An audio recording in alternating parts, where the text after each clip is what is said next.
MT 30th को है ना। तब तक तो हो जाएगा, आएगा।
एक मिनट हाँ।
चलो करें, स्टार्ट करेंगे। नहीं, थर्मल 3-4 लेक्चर का ये तो बस। चलो, तुम्हारे पास अगर सपोज तुम कभी भी हीट सप्लाई कर रहे हो कांस्टेंट प्रेशर पे, if you are supplying heat at constant pressure, तो उसको क्या बोलेंगे? Enthalpy. Since most of the chemical reaction जो भी तुम्हारे पास होता है वो कांस्टेंट प्रेशर पे होता है, अगर वो कांस्टेंट प्रेशर पे हो रहा है, इसका मतलब जो हीट जो प्रोवाइड करोगे वो क्या होगा तुम्हारे पास? Heat at constant pressure is equal to Q H, is equal to delta H. वो डेल्टा एच के इक्वल होगा। जो भी सब्सटेंस है उसकी फिक्स वैल्यू होगी। Since every substance has a fixed, एक मिनट हाँ, every substance has a fixed value of enthalpy under particular state, तो its exact value cannot be determined। exact value find out नहीं कर सकते। yes, बोलो। exact value की determine नहीं कर सकते हो। नेक्स्ट तुम्हारे पास क्या है? The enthalpy of one mole of substance called the molar enthalpy in any particular state. अगर कोई भी एक मोल का जो एंथैल्पी है उसको अपन बोलते हैं molar enthalpy. Can be assigned symbol, उसको तुम एच एम से रिप्रेजेंट करते हो, उसको सब्सक्रिप्ट में क्या लिख लेते हैं? एम। एम मतलब molar. For example, molar enthalpy of the water at 398 Kelvin 1 atmosphere may be represented as, अगर कोई भी मोलर एंथैल्पी तुमको दे के रखा है उसको तुम इस तरीके से रिप्रेजेंट कर सकते हो।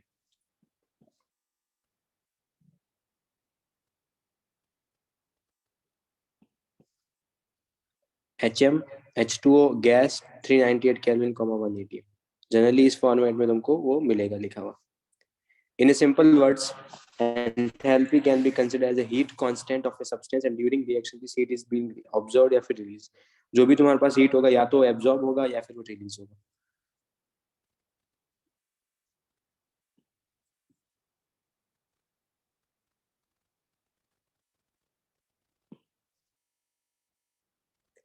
Molar enthalpy of substance under standard condition is called, अगर कभी भी स्टैंडर्ड कंडीशन है, स्टैंडर्ड कंडीशंस का मतलब pressure should be 1 bar. Standard conditions का मतलब क्या है? तुम्हारे पास जो प्रेशर है वो it should be 1 bar. Pressure is equal to 1 bar and temperature कुछ भी हो सकता है but 298 kelvin. Temperature generally standard state का कुछ भी हो सकता है but generally we will consider 298 kelvin. तो अगर सपोज गैस के लिए बात करो तो गैस का स्टैंडर्ड स्टेट क्या होगा तुम्हारे पास?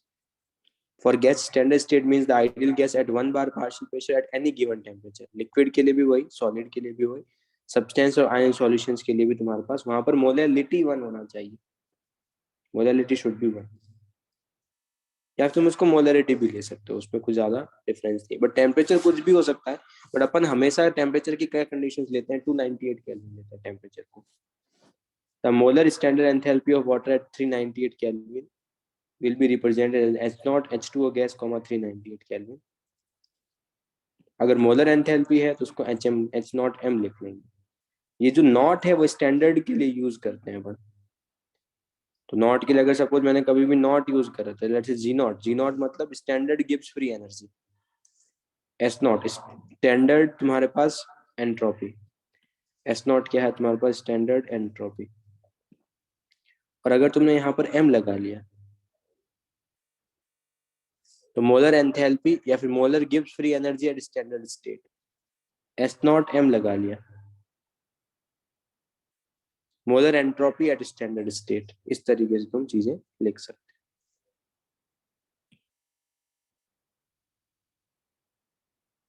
क्लियर? यहां तक किसी को कुछ डाउट? ठीक है। एक्सोथर्मिक रिएक्शंस, एक्सोथर्मिक रिएक्शन में डेल्टा एच क्या होता है? Negative positive. For exothermic reactions delta H will be negative. ठीक है। क्या एक्सोथर्मिक का ग्राफ ऐसा आएगा? ये ग्राफ पहले भी बता चुका हूं मैं पीरियोडिक टेबल में। Yes, this is the energy of reactant. ये ग्राफ ऐसा क्यों आ रहा है मुझे उससे फर्क नहीं पड़ता, वो मैं बाद में देखूंगा। मुझे एक पॉइंट ये देखना है, it is the energy of reactant और it is the energy of product. तो डेल्टा एच जो होता है वो होता है प्रोडक्ट माइनस रिएक्टेंट। तो तुम मुझे बताओ डेल्टा एच तुम्हारे पास क्या है? It is the H of product minus H of reactant. ये क्या होगा? नेगेटिव होगा पॉजिटिव होगा? ये अगर लेट्स से तुम एक चीज ये भी देख सकते हो, अगर लेट्स से ये 20 है, ये 20 है, तो ये कितना होगा? ये 30 होगा। तो अगर तुम 20 माइनस 30 करोगे, 20 माइनस 30 करोगे तो आंसर क्या आएगा? डेल्टा एच तुम्हारे पास -10 आएगा।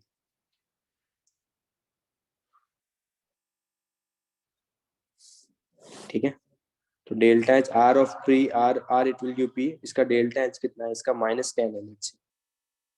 पर अगर सपोज मेरे को इसको रिएक्शंस के अंदर लिखना है तो यहाँ पर मैं क्या लिखूं? प्लस एक्स जूल लिखूं या माइनस एक्स जूल लिखूं?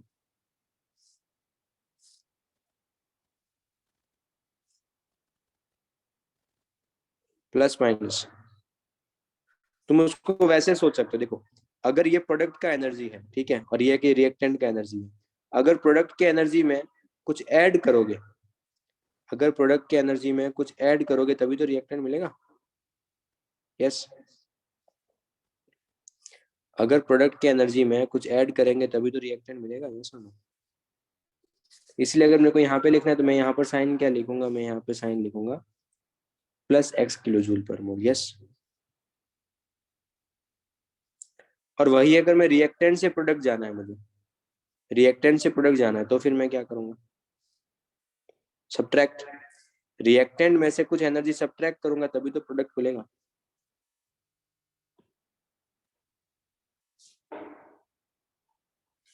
रिएक्टेंट में से कुछ एनर्जी सब्ट्रैक्ट करूंगा।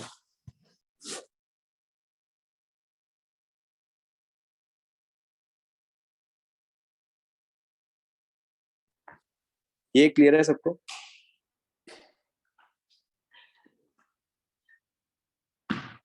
तो यहाँ पे तुमको एक चीज ये समझ में आ जाए, फिर से रिपीट कर देता हूँ। ये तुम्हारे पास क्या है? प्रोडक्ट माइनस रिएक्टेंट करोगे, प्रोडक्ट माइनस रिएक्टेंट करोगे तो तुम्हारे पास डेफिनेटली क्या आएगा? डेल्टा एच तुम्हारे पास आएगा।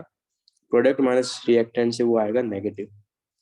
अगर ये नेगेटिव आ रहा है तो reactant it will give product. Delta H क्या है तुम्हारे पास? -x किलो जूल है। या फिर तुम एक चीज ये भी कर सकते हो, अगर रिएक्शंस के अंदर ही लिख के रखा है मैंने ऐसा, इसका मतलब क्या है? इसका मतलब है प्रोडक्ट में तुम कुछ एनर्जी ऐड करोगे तो रिएक्टेंट मिलेगा। प्रोडक्ट में कुछ एनर्जी ऐड करेंगे तो रिएक्टेंट मिलेगा। इसका मतलब इसका डेल्टा एच कितना है, -x। इन दोनों का मीनिंग सेम है। अगर एग्जाम में मुझे कभी भी ऐसा रिएक्शन लिख के रखा है, जैसे मैं तुमको कभी एक रिएक्शन बताता हूँ,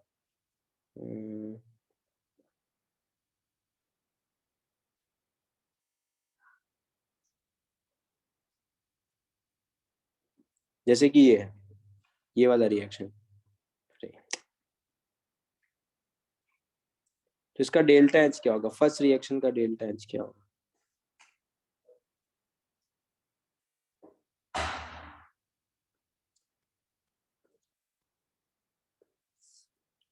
-x। सेकेंड रिएक्शन का डेल्टा एच क्या होगा? -y calorie. और थर्ड रिएक्शन का डेल्टा एच क्या होगा? -z calorie. यस,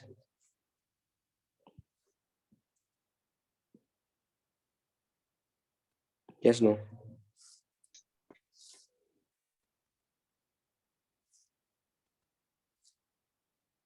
ठीक है, तो तुम इस तरीके से देख सकते हो इसको।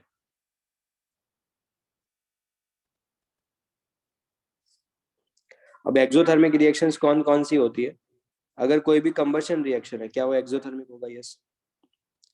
अगर कंबशन रिएक्शन एक्सोथर्मिक होगा, यस। कंबशन मतलब किसी का भी O2 के साथ रिएक्शन, किसी का भी O2 के साथ रिएक्शन, उसको क्या बोल रहे हैं? कंबशन। कंडेंसेशन है, कंडेंसेशन का मतलब गैस टू लिक्विड। देखो, लिक्विड से गैस के लिए अगर तुम कभी भी जाओगे, अगर तुम लिक्विड से गैस के लिए जाओगे तो उसका डेल्टा एच क्या होगा? पॉजिटिव होगा। अगर तुम कभी भी गैस टू लिक्विड जा रहे हो तो इसका डेल्टा एच नेगेटिव होगा। यस। चलो, नेक्स्ट हमारे पास है हाइड्रेशन एनर्जी। ये सबको पता है, यस। ये बता चुका हूँ मैं, हाइड्रेशन नेगेटिव होगा। एक होता है हाइड्रोजिनेशन। हाइड्रोजिनेशन ये ऑर्गेनिक कंपाउंड्स के लिए जनरली डिफाइन करते हैं। क्या है इसका exact definition? That we will see, don't worry. Freezing. Solid से लिक्विड क्या है? वो मेल्टिंग है। सॉलिड से लिक्विड का क्या है? Delta H. सॉलिड से लिक्विड, अगर मैं सॉलिड से लिक्विड जा रहा हूँ तो डेल्टा एच क्या होगा? Positive, negative? सॉलिड से लिक्विड पॉजिटिव। एनर्जी प्रोवाइड करोगे तो लिक्विड से सॉलिड क्या होगा? लिक्विड से सॉलिड मतलब फ्रीजिंग, उसका डेल्टा एच क्या होगा? उसका डेल्टा एच होगा नेगेटिव।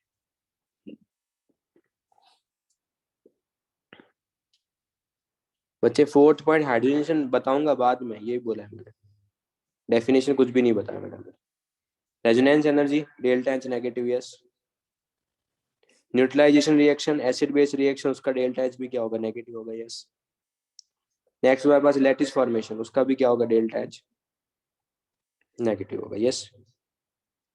लैटिस फॉर्मेशन भी मैं तुमको डिफाइन कर चुका हूँ केमिकल बॉन्डिंग में। तो कभी भी लैटिस फॉर्म हो रहा है, इन सब की हाइड्रोजनेशन है, लैटिस फॉर्मेशन, इन सब का डेफिनेशन भी अपन देखेंगे। So no need to worry. क्या सारी की सारी कंबशन रिएक्शन एक्सोथर्मिक होती है? Yes, no? All combustion reaction are exothermic? No. दो ऐसी रिएक्शन है जिनका कंबशन जो है एक्सोथर्मिक नहीं है। दो ऐसा रिएक्शन है जिनका जो कंबशन है वो एक्सोथर्मिक नहीं है। एक ये N2 प्लस O2 आपस में कंबाइन होकर 2NO बना रहा है, और F2 प्लस O2 आपस में कंबाइन होकर OF2 बना रहा है। N2 plus O2 2NO, F2 plus O2 OF2। ये दो ऐसी एक्सोथर्मिक, ये दो ऐसा कंबशन रिएक्शन है जो एंडोथर्मिक है। ये दो ऐसा है तुम्हारे पास कंबशन रिएक्शन जो क्या है तुम्हारे पास? एंडोथर्मिक। बाकी जितने भी कंबशन रिएक्शन है वो सारी की सारी एक्सोथर्मिक। क्लियर? हम्म। आपने न्यूट्रलाइजेशन को भी एक्सोथर्मिक बोला, आप उसका रीजन आपने क्या बोला वो बोल बच्चे, सकते हो? एसिड बेस रिएक्शन ना, एसिड बेस रिएक्शन कभी भी करवाओगे तो सब स्पॉन्टेनियस होगा। तो उसकी okay, yes favourable sir. Condition क्या है? डेल्टा एच एनर्जी रिलीज होगा ना।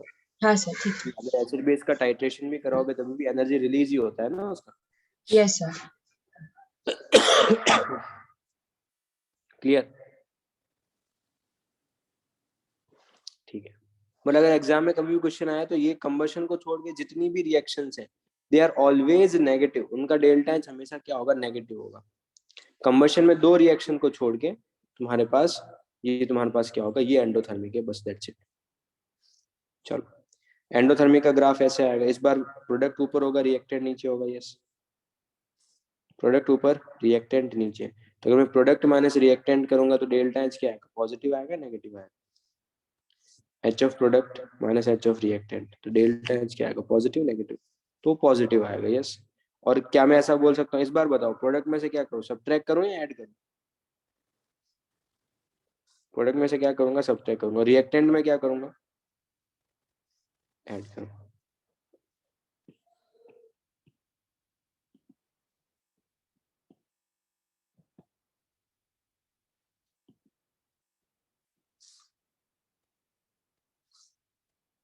Yes Nikita,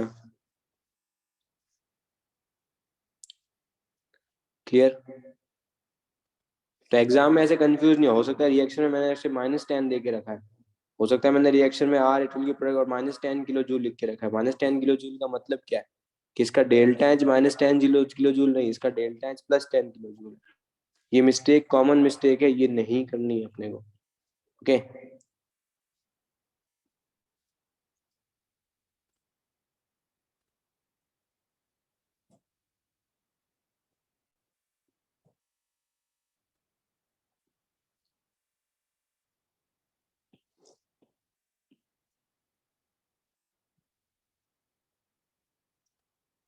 clear? फिर नेक्स्ट हमारे पास क्या है, वेपोराइजेशन। वेपोराइजेशन का मतलब लिक्विड टू गैस। सब्लिमेशन का मतलब सॉलिड टू गैस, इसमें भी एनर्जी प्रोवाइड करना पड़ेगा। फ्यूजन का मतलब, फ्यूजन मतलब सॉलिड टू लिक्विड, उसमें भी एनर्जी प्रोवाइड करना पड़ेगा। आयोनाइजेशन एनर्जी याद है, इलेक्ट्रॉन को रिमूव करना है अपने को, आयोनाइजेशन एनर्जी, उसका तुम्हारे पास क्या होगा, तुम्हारे पास डेल्टा एच पॉजिटिव। डीकम्पोजिशन, किसी को ब्रेक कर रहा है, उसका भी डेल्टा एच क्या होगा तुम्हारे पास, पॉजिटिव।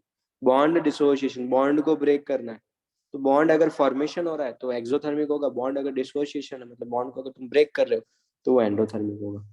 बॉन्ड डिसोसिएशन तुम्हारे पास क्या होगा, एंडोथर्मिक। बॉन्ड फॉर्मेशन है वो क्या होगा, एक्सोथर्मिक। तो नेक्स्ट हमारे पास क्या है, the thermodynamic standard state can be established at any temperature, but most book tabulate standard enthalpy at 298.15 Kelvin. The superscript delta not indicates rather pressure of the one bar. मतलब temperature कुछ भी हो सकता है, एक सुपरस्क्रिप्ट होगा कितना, 1 bar. There can be one standard state at each temperature, मतलब टेम्परेचर कुछ भी हो सकता है। तो 298 केल्विन पे एक स्टैंडर्ड स्टेट होगा, 398 केल्विन पे एक और स्टैंडर्ड स्टेट होगा, 300 केल्विन पे एक और स्टैंडर्ड स्टेट होगा। तो स्टैंडर्ड स्टेट में टेम्परेचर जनरली ये लेते हैं, बट इज नॉट नेसेसरी कि यही होना चाहिए, कुछ और टेम्परेचर होगा उसको भी तुम स्टैंडर्ड स्टेट बोल सकते हो। क्लियर ये वाला पॉइंट? चलो, अब रिएक्शन में या तो एनर्जी एब्जॉर्ब होगा या फिर एनर्जी रिलीज होगा। अगर एनर्जी एब्जॉर्ब हो रहा है, enthalpy of reaction is defined the quantity of heat evolved and absorb, या तो एब्जॉर्ब होगा या फिर इवॉल्व होगा।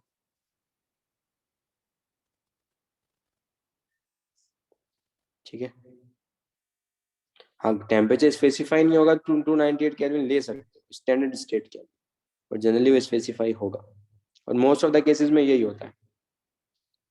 तो एंथैल्पी ऑफ रिएक्शन क्या है, कि या तो वो एंडोथर्मिक होगा या फिर वो एक्सोथर्मिक होगा, या तो उसका डेल्टा एच पॉजिटिव होगा या फिर उसका डेल्टा एच नेगेटिव होगा, दैट्स इट। तो अगर तुम्हारे पास कोई भी लेट से ये रिएक्शन है, if this is the reaction,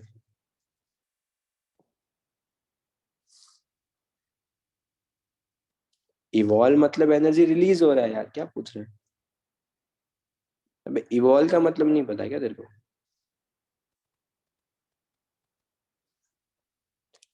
चलो, तो इसका डेल्टा एच क्या है, देखो किसी भी रिएक्शन का इट इज नॉट नेसेसरी, इस नेचर में जितनी भी रिएक्शंस एग्जिस्ट कर रही है उस सारी रिएक्शंस को, तो उसके डेल्टा एच को तुम ऐसा बोल सकते हो कि दिस इज द, क्या पे डेल्टा एच ऑफ रिएक्शन कितना होगा,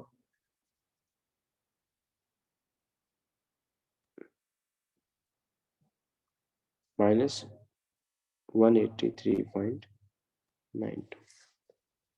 तो अगर तुमको कोई भी केमिकल रिएक्शन देके रखी है, उसका जो डेल्टा एच होता है उसको बोलते हैं delta H of reaction. When 1 mole of a gaseous hydrogen reacts with the 1 mole of chlorine, when 1 mole of a gaseous hydrogen reacts with the 1 mole of chlorine, 183.92 kilojoule of heat is evolved.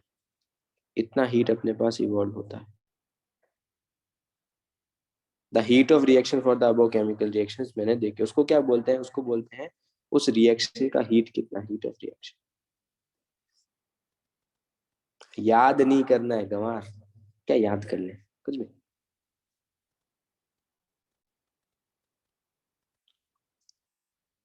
कोई भी reaction है nature में, जितनी भी reaction exist कर रही है, अगर मेरे को उस रिएक्शन का डेल्टा एच दिया है, उसको मैं बोलूंगा delta H of that particular reaction. अब एक चीज सुनो, अगर लेट से H2O सॉलिड से H2O लिक्विड, और लेट्स अज्यूम कि इसका जो डेल्टा है, जिसको मैं क्या बोलूंगा, इसको मैं बोलूंगा delta H of fusion, yes. और लेट्स से उसका वैल्यू आया 40 किलो जूल पर मोल। I am just taking the random values. ये क्लियर है? इसका डेल्टा एच ऑफ फ्यूजन कितना आएगा, 40 किलो जूल पर मोल। अब यहां से देखो, अब ये कोई भी केमिकल रिएक्शन है, ये क्या है, कोई भी केमिकल रिएक्शन है, तो इस रिएक्शन का delta H of this reaction is equal to delta H of fusion, ऐसा लिख सकता हूं मैं।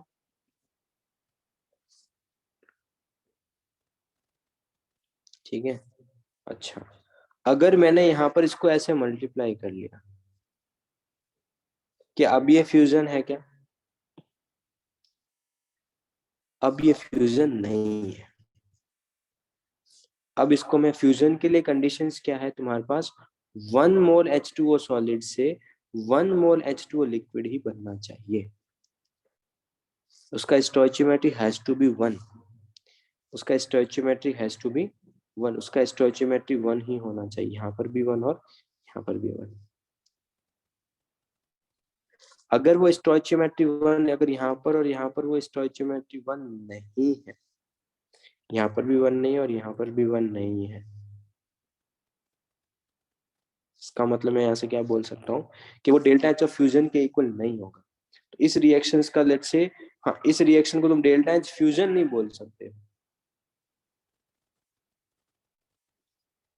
बट क्या इसको मैं डेल्टा एच फ्यूजन तो नहीं बोलूंगा, फ्यूजन में मेरे पास 1 मोल ही बनना चाहिए, बट क्या इसको मैं डेल्टा एच ऑफ रिएक्शन बोल सकता हूँ क्या?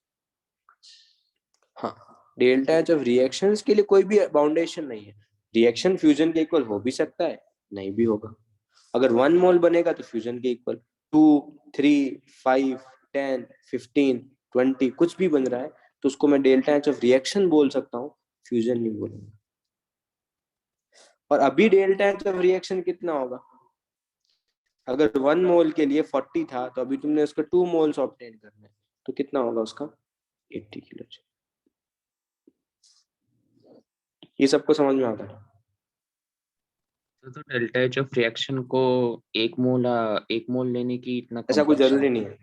ओके सर, रिएक्शन मतलब किसी भी रिएक्शन का, वो रिएक्शन कुछ भी हो सकती है, ओके सर, वो रिएक्शन कुछ भी हो सकता है, वो फ्यूजन के, जो भी रिएक्शन है वो फ्यूजन के इक्वल हो भी सकता है, नहीं भी हो। तो फ्यूजन है ये, लेट से ऐसा सेम वेपोराइजेशन के लिए भी होगा, ऐसा सेम सब्लिमेशन के लिए भी होगा।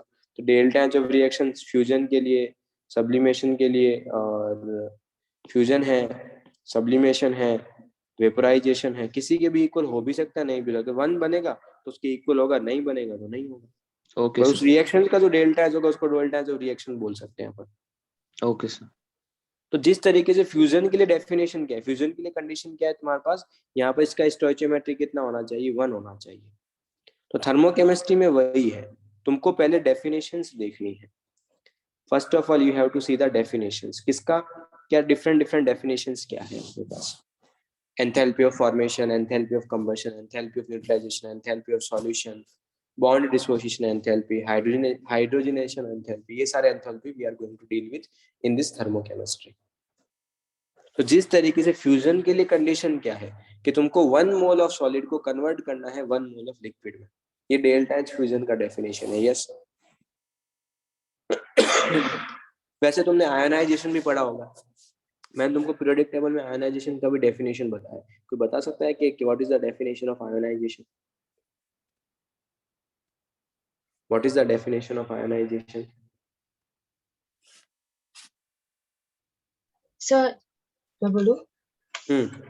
The heat that is absorbed to to release one electron from the outermost vacant orbital from one mole of gaseous atom. मतलब कंडीशन क्या है? अगर मैं इसको रिएक्शन के फॉर्म में लिखूं तो मैं 1 क्या मोल बोलूं? होना चाहिए 1 gaseous मोल का. होना चाहिए. 1 मोल गैसियस एटम से तुमको क्या करना है? तुमको इलेक्ट्रॉन रिमूव करना है, और गैसियस फेज ही होना चाहिए. अगर 1 मोल गैसियस एटम में से तुमको एक इलेक्ट्रॉन रिमूव करना है, तो जो एनर्जी रिक्वायर्ड होती है उसको आयोनाइजेशन एनर्जी बोलते हैं. ये सबको समझ में आता है? तो यहाँ पर जो डेल्टा एच ऑफ ये रिएक्शन है, delta H of this reaction, delta H of this reaction is equal to delta H of ionization. Delta H of this reaction is equal to delta H of ionization. But अगर suppose मैंने यहाँ पर तुम्हारे पास यहाँ पे लिख लिया solid लिख लिया, अगर लेट्स से मैंने यहाँ पर तुम्हारे पास सॉलिड लिख लिया है, सॉलिड,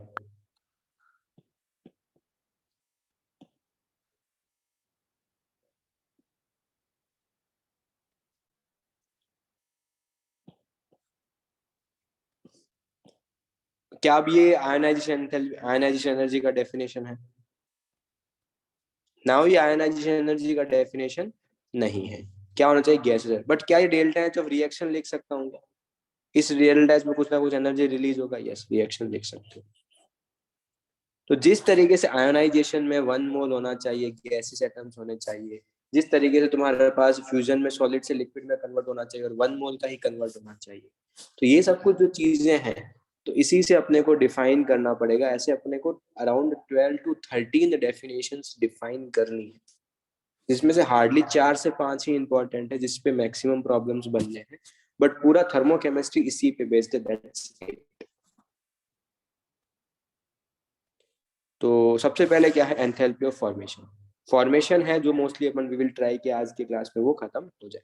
फॉर्मेशन सब ढंग से समझ लो, बाकी सब चीजों में अपने को वही करना है, कुछ नया नहीं है अपने पास. तो फॉर्मेशन में तुम्हारे पास क्या है? फॉर्मेशन, अब तुम एक चीज बताओ, क्या तुम एंथैल्पी का एग्जैक्ट वैल्यू फाइंड आउट कर सकते हो? क्या तुम एंथैल्पी का एग्जैक्ट वैल्यू फाइंड आउट कर सकते हो? नहीं. इसका मतलब किसी को रेफरेंस के लिए अपने को 0 लेना पड़ेगा. Yes.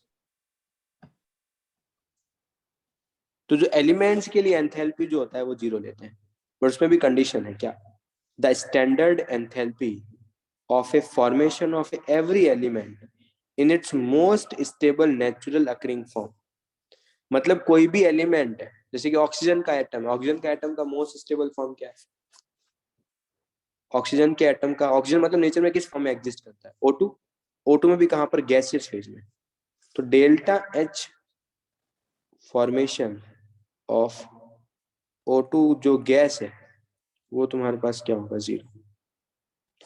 Delta H formation O2 gas है, वो तुम्हारे पास क्या होगा? 0. ठीक है.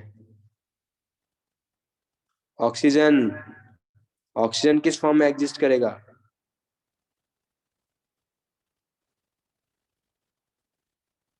गैसियस फॉर्म में ना, और डायटोमिक के फॉर्म में एग्जिस्ट करेगा नेचर में. तो उसका डेल्टा जी फॉर्मेशन जो होगा, O2 गैस का कितना होगा? वो 0 होगा.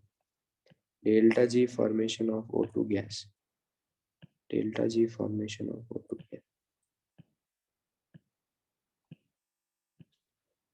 0. यस, बोलो.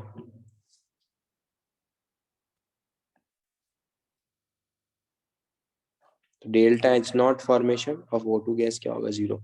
वैसे अगर मैं Br2 की बात करूं, Br2 में क्या है बच्चे? स्टैंडर्ड कंडीशन की ही बात कर रहा हूँ. स्टैंडर्ड नहीं होगा तो 0 नहीं होगा. वैसे अगर मैं Br2 की बात करूं तो ब्रोमीन नेचर में किस फॉर्म में एग्जिस्ट करता है? ब्रोमीन Br2 के फॉर्म में होता है, बट वो लिक्विड फॉर्म में एग्जिस्ट करता है. उसकी मोस्ट स्टेबल अकरिंग फॉर्म क्या है? लिक्विड. तो उसका delta G formation Br2 liquid का 0 होगा. Delta H formation of Br2 liquid is equal to 0. Yes.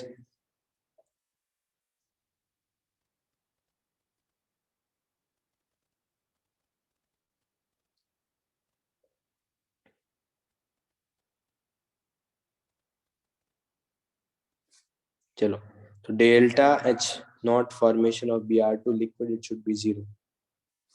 Delta H naught formation of I2 solid it would be 0. Cl2 gas it would be 0. अगर exam में कभी भी delta H naught formation of Br2 बोला, क्या Br2 gas का delta H naught formation 0 होगा क्या? Br2 gas का नहीं होगा, यहाँ पे प्रॉब्लम गैस में.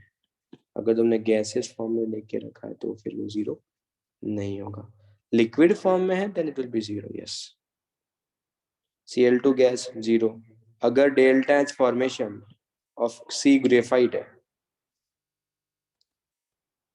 कार्बन जो अगर ग्रेफाइट के फॉर्मेट में है तो ही उसका डेल्टा H फॉर्मेशन 0 होगा. अगर वो तुम्हारे पास डायमंड के फॉर्म में है तो उसका डेल्टा H फॉर्मेशन 0 नहीं होगा.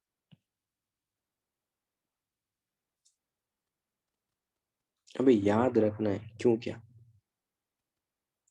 अगर किसी के भी एक से ज्यादा एलोट्रोप्स एग्जिस्ट कर रहे हैं, एक से ज्यादा एलोट्रोप्स एग्जिस्ट कर रहे हैं, तो किसी पर्टिकुलर को 0 असाइन करके रखा है उन्होंने बस. उसका एक रीजन भी है, बट रीजन अभी मैं तुम्हारे साथ डिस्कस नहीं कर रहा कैसा क्यों होता है. बट ध्यान में रखना कि ग्रेफाइट का क्या है, तुम्हारे पास फॉर्मेशन 0 है, डायमंड का फॉर्मेशन 0 नहीं है. डायमंड को फॉर्म करने के लिए एनर्जी तुमको प्रोवाइड करना पड़ेगा, या रिलीज होगा अपने को देखना पड़ेगा. वैसे सल्फर के 3 एलोट्रोप्स एग्जिस्ट करते हैं, rhombic, monoclinic and plastic. Rhombic, monoclinic and plastic. तो जो रोम्बिक का फॉर्मेशन होता है वो 0 होता है, मोनोक्लिनिक का जो फॉर्मेशन होता है वो 0 नहीं होता है. फॉस्फोरस के 3 एलोट्रोप्स एग्जिस्ट करते हैं, व्हाइट, रेड एंड ब्लैक. जो व्हाइट का जो फॉर्मेशन होता है वो 0 होता है, रेड और ब्लैक का फॉर्मेशन 0 नहीं होता है. और डेल्टा एच नॉट फॉर्मेशन जो Fe सॉलिड है उसका 0 होता है. Fe नॉर्मल सी चीज है, मेटल अगर है तो उसके सॉलिड का फॉर्मेशन 0 होगा, सिंपल सी चीज है. अगर मेटल है तो उसके जो सॉलिड का फॉर्मेशन जो होगा वो क्या होगा, 0.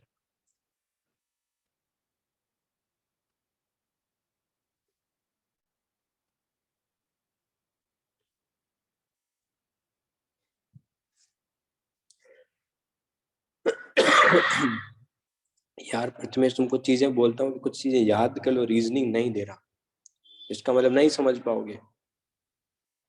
और फिर भी सुनना है, सुनो. तुमको एक तो चैन नहीं है लाइफ में.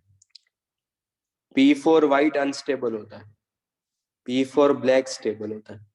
तो फॉर्मेशन इसका 0 होना चाहिए था, इसका नहीं होना चाहिए था. बट नेचर में इतना एग्जिस्ट नहीं करता, नेचर में इसका एग्जिस्टेंस उतना नहीं होता, इसलिए इसका फॉर्मेशन को 0 लेते हैं. अभी ठीक है, बोलो. और सुनो, लो. ग्रेफाइट के अंदर डबल बॉन्ड होंगे. तुमको एक चीज बोलते हैं ना कि ये चीज नहीं है इंपॉर्टेंट, इसको ऐसे याद कर लो. नहीं सर बताओ, हमको जानना है. नहीं नहीं तो तुम पूछते नहीं हो. बोलता हूँ कुछ चीज इंपॉर्टेंट नहीं है तो मान लिया करो ना कि हाँ ठीक है. ऐसा थोड़ी है क्या मुझे नहीं पता उसके बारे में, या मुझे नहीं बताना. जो काम का चीज होगा वो बताऊंगा पूरा. फिर रिदम ब्रेक करते हो. ग्रेफाइट में डबल बॉन्ड होते हैं.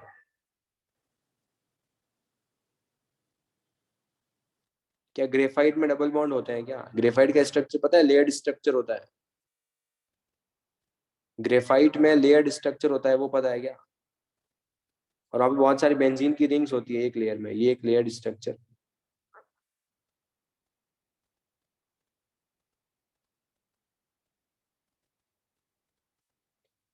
ये एक और लेयर्ड स्ट्रक्चर. ऐसे बहुत सारे लेयर स्ट्रक्चर थे. यहाँ पे बेंजीन, ये जो मैंने तुमको बना के रखा है ना, यहाँ पे बेंजीन की रिंग्स होती है. बेंजीन की रिंग्स होंगे तो डबल बॉन्ड होंगे यहाँ पर, यस नो.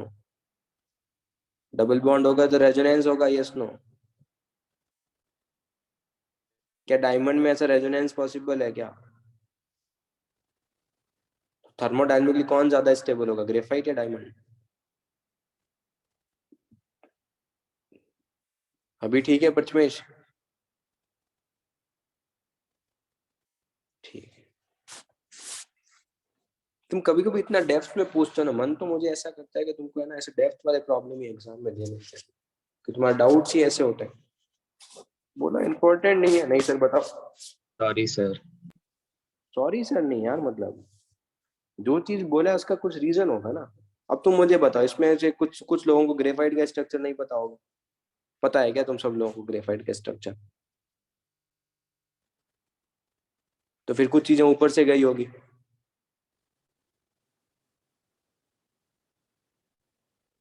इसलिए बोलता हूँ थोड़ा सा यार सोचोगे, मतलब ऐसा नहीं कि मैं सारी चीजें तुमको इस चैप्टर में सब चीजें नहीं बता सकता। तुमको अगर पूरा नॉलेज होगा तो हर चीज का रीजन है केमिस्ट्री में। तो अब ग्रेफाइट की स्ट्रक्चर ही नहीं पता तो मैं आगे कैसे बढ़ूंगा?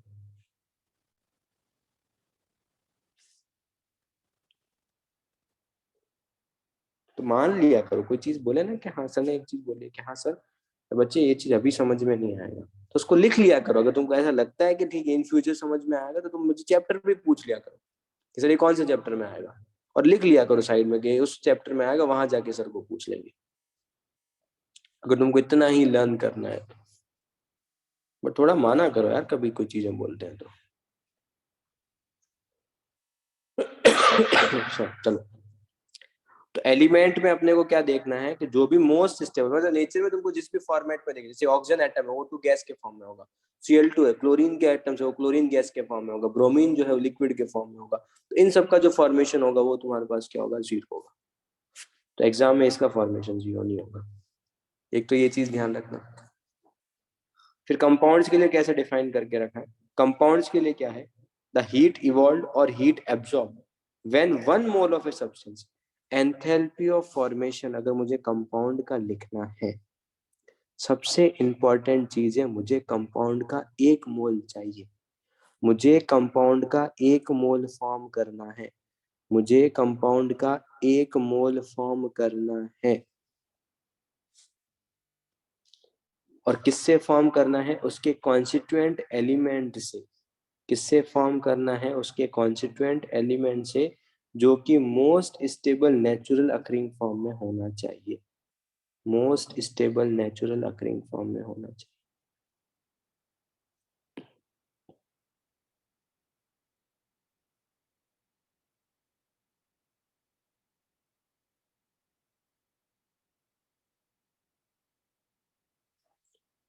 ठीक है, तो मुझे क्या करना है? मुझे उस कंपाउंड का वन मोल फॉर्म करना है उसके कॉन्स्टिट्यूएंट आयन से, जो कि most stable natural occurring form में होना चाहिए eight constant pressure and constant temperature condition is called the enthalpy of formation. It is denoted by this delta H of formation. Delta H क्या लिख सकता हूँ मैं इसको? Delta H of formation.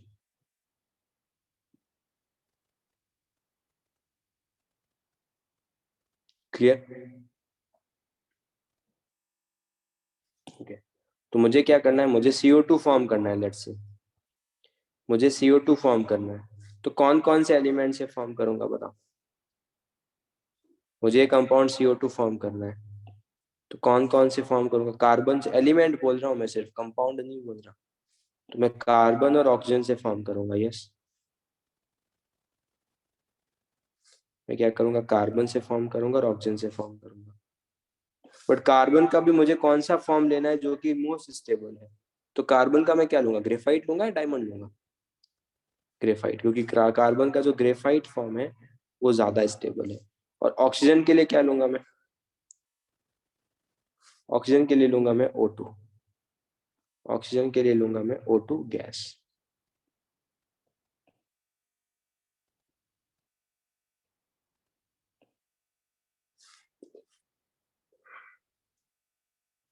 तो अब देखो, ये कंडीशन है।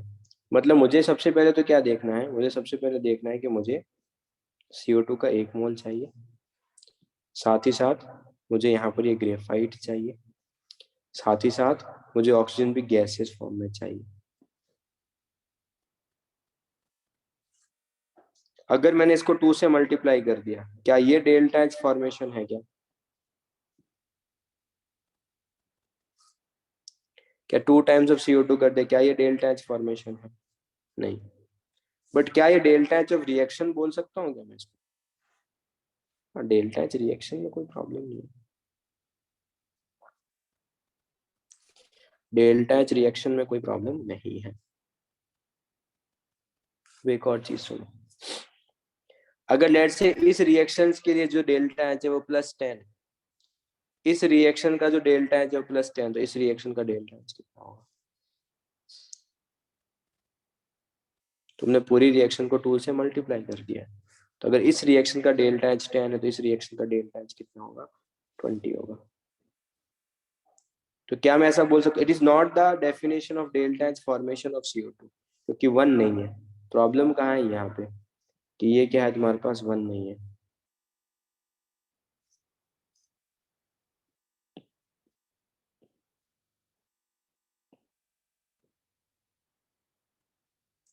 यहाँ पर क्या हो रहा है, 2 times of stoichiometry of CO2 बन रहा है।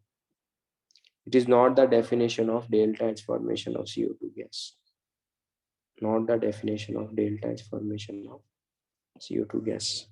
ये CO2 गैस के फॉर्मेशन का डेफिनेशन नहीं है, क्योंकि यहाँ पर 2 आ रहा है। यहाँ पर अगर 1 आता तो उसको मैं delta H formation of CO2 बोल सकता था, but delta H of reaction, इसको तुम क्या क्या मैं ऐसा बोल सकता हूँ, 2 times of delta H formation of CO2। Yes,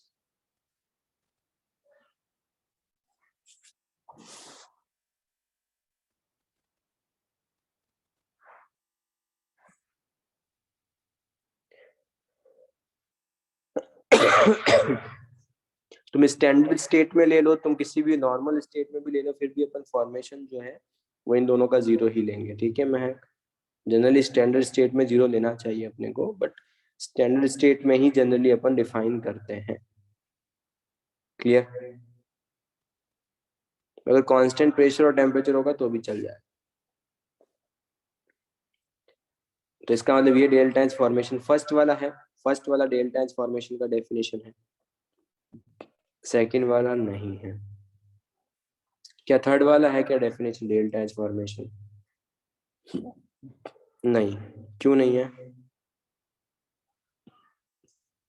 इस रीजन के कारण नहीं।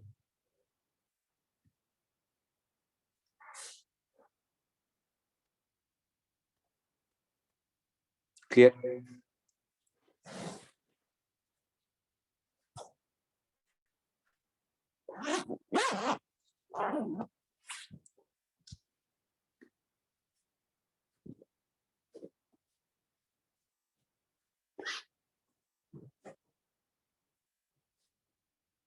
ठीक है, क्लियर? अगर मुझे HBr लिखना है तो बताओ, HBr किस किस से बनेगा?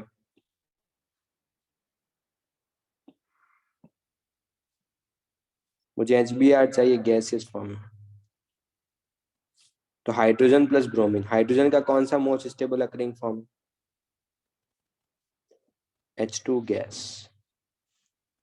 और ब्रोमीन का लिक्विड। तो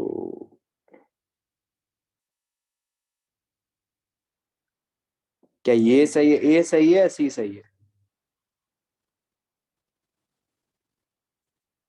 ए सही है, क्योंकि अपने पास यहाँ पर क्या है, यहाँ पे स्टोइचियोमेट्री है 1, तो ये सही है।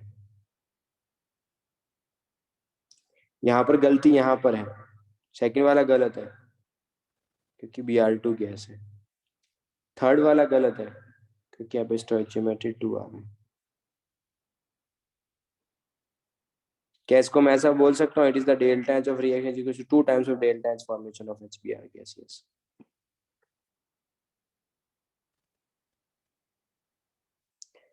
H2SO4 बताओ कैसे बनाओगे?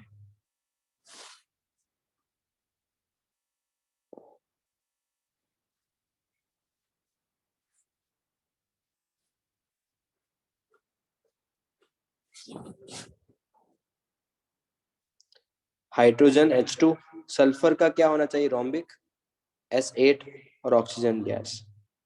तो क्या करेंगे, H2 gas plus 1/8 of S8 rhombic plus 2 times of O2 gas, it will give H2SO4।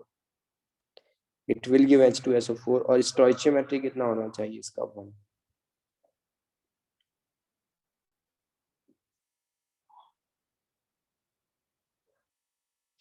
इसका स्टोइचियोमेट्री कितना होना चाहिए तुम्हारे पास, 1।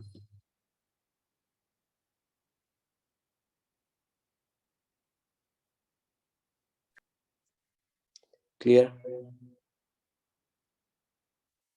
तो यही फॉर्मेशन का डेफिनेशन क्या है? 1 मोल कंपाउंड का मुझे चाहिए, 1 मोल ऑफ कंपाउंड का मुझे चाहिए फर्स्ट थिंग, और constituent most stable natural occurring form के कॉन्स्टिट्यूएंट एटम से चाहिए, दैट्स इट। क्लियर?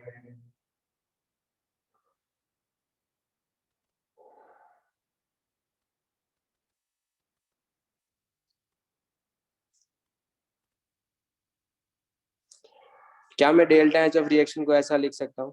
प्रोडक्ट का स्टोइचियोमेट्री शुड बी 1, उसका 1 मोल का मतलब उसका स्टोइचियोमेट्री 1 होना चाहिए।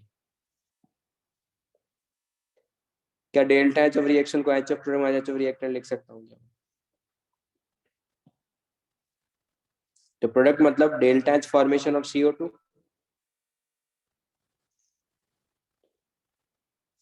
Minus delta H formation of carbon graphite minus delta H formation of O2, yes.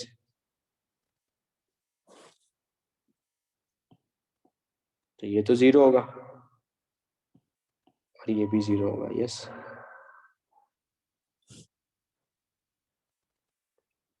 तो इसका मतलब अगर मैंने ये रिएक्शन लिखा है, अगर मैंने ये रिएक्शन लिखा है तो डेफिनेटली मैं यहाँ पर ये लिखूंगा तो इस रिएक्शन का जो डेल्टा एच आएगा वो फॉर्मेशन ऑफ CO2 के इक्वल आ जाएगा, यस।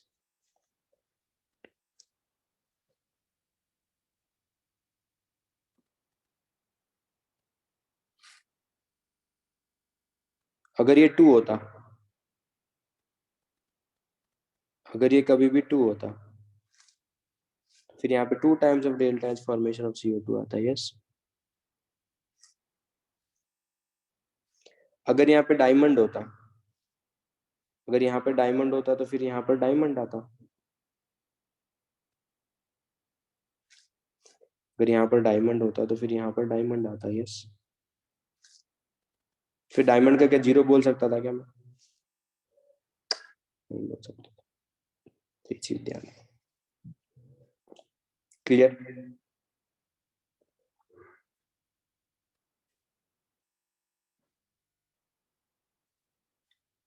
अगर A it will give B का डेल्टा एच 10 है तो B it will give A का डेल्टा एच कितना होगा? A it will give B का जो डेल्टा एच है वो 10, तो B it will give A का डेल्टा एच कितना होगा? -10 होगा।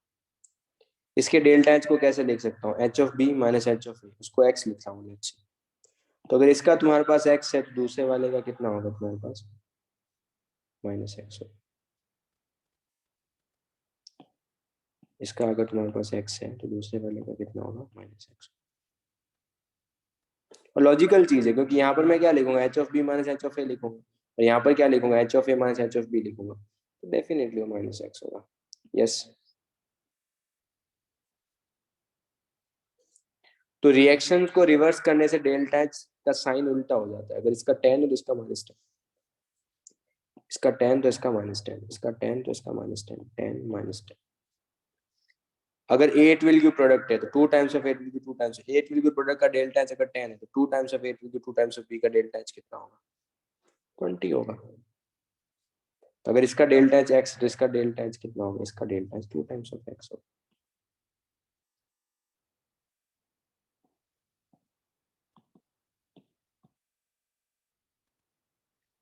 तो किसी भी रिएक्शन को किसी से मल्टीप्लाई करने से डेल्टा एच भी मल्टीप्लाई करना पड़ता है।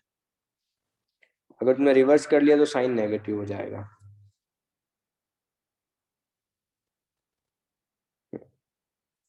अगर ये reaction A it will give B इसका x है, इसका डेल्टा एच x है, और B it will give C इसका डेल्टा एच y है, तो A it will give C का डेल्टा एच कितना होगा?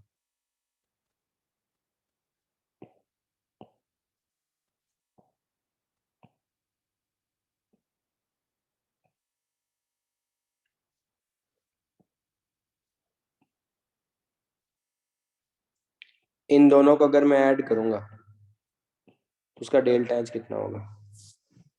x plus y. अगर मेरे पास ये है, बताओ।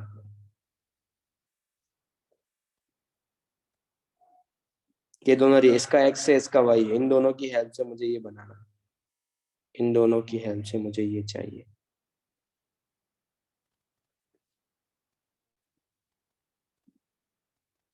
तुम क्या कर रहे हो, इस वाली रिएक्शन को रिवर्स कर रहे हो, फिर ऐड कर रहे हो,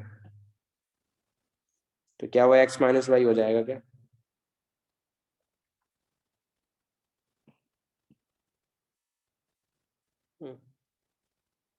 इस वाली रिएक्शन का क्या होगा बताओ?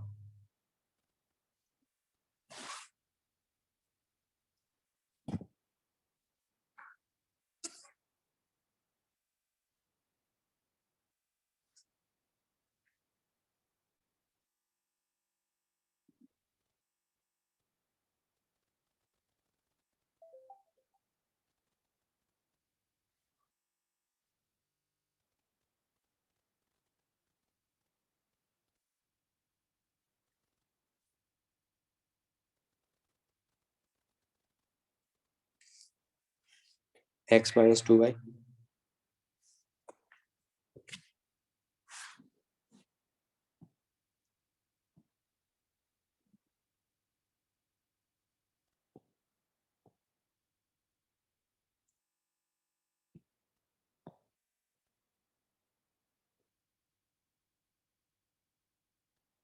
क्लियर? यहाँ पे जो लास्ट है उसमें हम लोग प्रोडक्ट की स्टोइकियोमेट्री को कंसीडर नहीं करेंगे क्या डेल्टा एक्स लिखते समय? मतलब So, यहाँ करेंगे पे ना, इसको 2 से मल्टीप्लाई करोगे, रिवर्स करोगे, तभी तो 3 टाइम्स ऑफ b लिखा है। Okay sir. तुमने इसको रिवर्स भी किया, 2 से हाँ मल्टीप्लाई भी सर। किया है, तो रिवर्स करोगे तो क्या होगा? रिवर्स करोगे तो c it will give b होगा। हाँ सर। 2 से मल्टीप्लाई किया है तो ये होगा ओके हाँ a सर। प्लस 2c, तो तभी तो 3 भी लिखा है यहाँ हाँ पर सर मैंने। ठीक है। क्लियर?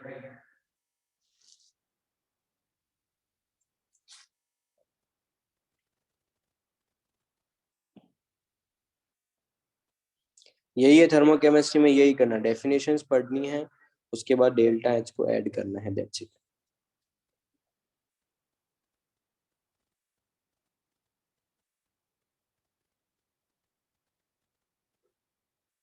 अब एक चीज सुनो, ये क्या फॉर्मेशन है या किसी का कोई भी रैंडम रिएक्शन है? क्या ये फॉर्मेशन है? रैंडम रिएक्शन है, यस। तो अगर तुमको कोई भी रैंडम रिएक्शन देख के रखा है, कोई भी रैंडम रिएक्शन, और तुमको सबका फॉर्मेशन देख के रखा है, ये कोई भी रैंडम रिएक्शन है, अगर तुमको CO2 का फॉर्मेशन पता है, H2O का फॉर्मेशन पता है, C2H4 का फॉर्मेशन पता है, तो तुम इस रिएक्शन का डेल्टा से निकाल सकते हो। फिर से रिपीट कर रहा हूँ, ध्यान से सुन लो क्या बोल रहा हूँ। अगर नेचर में कोई भी रैंडम रिएक्शन है, और अगर तुमको CO2 का फॉर्मेशन, H2O का फॉर्मेशन एंड C2H4 का फॉर्मेशन दिया है, तो तुम डेल्टा एच इस रिएक्शन का फाइंड आउट कर सकते हो। Delta H of any reaction, delta H of any random reaction is equal to summation stoichiometry of product into formation of. Girish, O2 का ऊपर बताया 0 होता है यार, बार बार रिपीट नहीं करूंगा। O2 का सर, नशे में रहते हो क्या?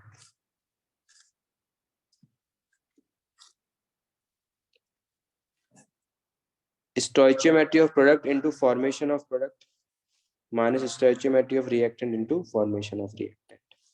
क्या ये ठीक है? क्या गिरीश, बोलो, कहाँ ध्यान रहता है तुम्हारा? अभी 10 मिनट पहले चीज पढ़ी है O2 का सर, और O2 का 0 बोला तो है।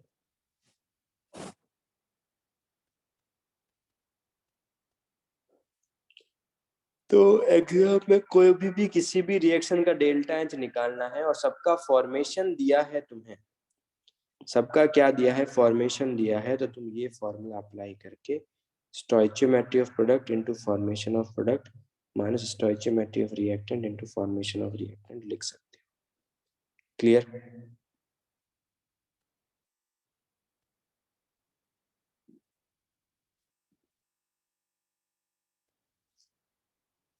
तुम यहाँ पर क्या लिखोगे, 2 times of delta H formation of CO2 plus 2 times of delta H formation of H2O minus 1 times of delta H formation of C2H4। Yes,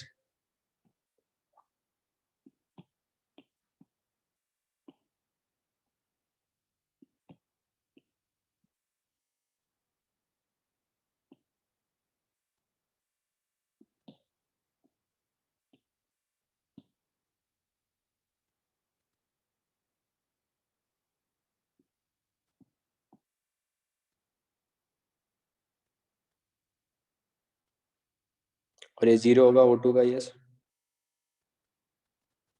अब ऐसा क्यों लिख सकते हैं, उसका रीजन सुनो। ये ऐसा क्यों कर सकते हो, उसका रीजन सुनो। क्या तुम मुझे फॉर्मेशन ऑफ CO2 लिख के बता सकते हो क्या होगा? CO2 का फॉर्मेशन कैसे करेंगे? कोई अपना माइक ऑन करो और बताओ मुझे C CO2 का graphite, formation. C C graphite graphite. plus O2 in the gaseous state. It will give CO2, yes. Yes, sir. इसको मैं डेल्टा H1 बोल रहा हूँ, ठीक है। मुझे H2 का फॉर्मेशन कोई बताओ महक के अलावा। Sir hmm H2 gas plus O2 gas. H2 gas plus O2 Half gas, mole. half O2 gas, it will give H2O gas, yes। इसका डेल्टा H2 है, यस। मुझे कोई C2H4 का बताओ। Sir, 2 times carbon graphite plus 2S2.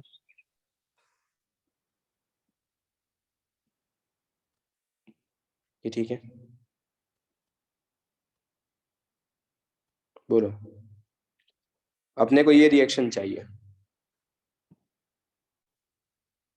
Thermochemistry में यही है कि तुमको डेफिनेशन, अगर मैं फॉर्मेशन बोलूं तो तुमको रिएक्शन लिखना आना चाहिए, तुमको रिएक्शन लिखना आना चाहिए, तुमको रिएक्शन लिखना आना चाहिए। ध्यान से सुन लो, रिएक्शन लिखने के बाद ये तुम्हारी नेट रिएक्शन है। थर्मोकेमिस्ट्री में या तो मैं तुमको 3 फॉर्मूले लिखाऊंगा, या तो 3 फॉर्मूले यूज होंगे। अगर 3 फॉर्मूले के अलावा जो दिया, अगर वो फॉर्मूले नहीं लग रहे, तुम डेफिनेशंस लिखो, और जो नेट रिएक्शन जो है उसको इन डेफिनेशन से ऑब्टेन करना है तुमको। नेट रिएक्शन है, उनको इस डेफिनेशन से ऑब्टेन करना है, तो उनको इस डेफिनेशन से ऑब्टेन करके तुमको करना है। अब सुनो, ये नेट रिएक्शन है तुम्हारा। सबसे पहले तुम यहाँ पर ग्रेफाइट को, O2 को, इनको मत देखो, तुम देखोगे सबसे मिनिमम कहां पे है। CO2 जो है वो सिर्फ इसी रिएक्शन में है, यस।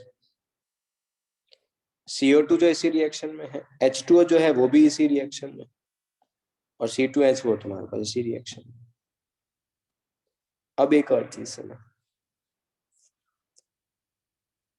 CO2 इसी साइड है और इसी साइड चाहिए, बट 2 के फैक्टर के साथ चाहिए। तो इस रिएक्शन को किससे मल्टीप्लाई करो?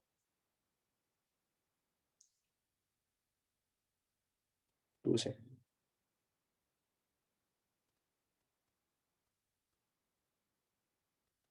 अच्छा, ये भी प्रोडक्ट साइड है, प्रोडक्ट साइड ही चाहिए, यस। बट कौन से फैक्टर के साथ चाहिए? ये 2 के फैक्टर के साथ चाहिए। तो ये भी 2 के फैक्टर के साथ चाहिए, ये भी 2 के फैक्टर के साथ चाहिए। इसका मतलब इस वाली रिएक्शन को भी 2 से, और ये दोनों प्रोडक्ट साइड ही चाहिए। अब देखो, ये जो है ये किस साइड है? ये अभी किस साइड है? ये अभी किस साइड है? प्रोडक्ट। अपने को किस साइड चाहिए? तो क्या इसको सब्ट्रैक्ट करेंगे? अगर मैं इसको सब्ट्रैक्ट करूंगा, बट किसी से मल्टीप्लाई करना है, फिर फैक्टर 1 ही रखना है। मल्टीप्लाई बाय 2, मल्टीप्लाई बाय 2, -3, इन दोनों को ऐड करना है, तो तुमको यही करना है। ये रिएक्शंस देके रखी है तुमको, ये रिएक्शंस है। मैं फिर से रिपीट कर रहा हूँ, अपने को ये रिएक्शन का डेल्टा H चाहिए। CO2 इस साइड है और इसी साइड चाहिए, बट 2 के फैक्टर के साथ चाहिए, तो इस वाली रिएक्शन को 2 से मल्टीप्लाई कर दो। H2 इस साइड है और इसी साइड चाहिए, बट 2 के फैक्टर के साथ चाहिए, तो इसको भी 2 से मल्टीप्लाई कर लो। C2H4 का फैक्टर 1 ही है, C2H4 का फैक्टर 1 ही है। इस साइड था बट इस साइड चाहिए, इसका मतलब सब्ट्रैक्ट करना होगा, और फैक्टर से मल्टीप्लाई करने की नीड नहीं है, यस। तो delta H of this reaction is equal to 2 times of 1 plus 2 times of 2 -3।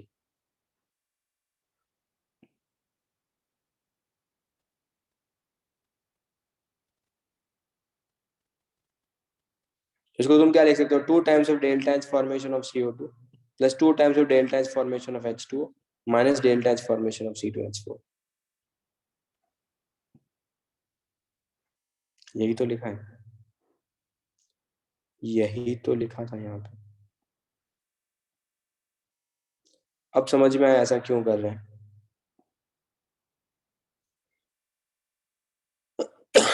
तो अगर तुमको एग्जाम में कभी भी सबका फॉर्मेशन दिया हो, तो किसी भी रिएक्शन, नेचर में जितनी भी रिएक्शन एग्जिस्ट कर रही है, अगर तुमको सारे रिएक्टेंट और प्रोडक्ट्स का तुमको फॉर्मेशन देके रखा है, तो you can easily right this down. Okay, बोलो।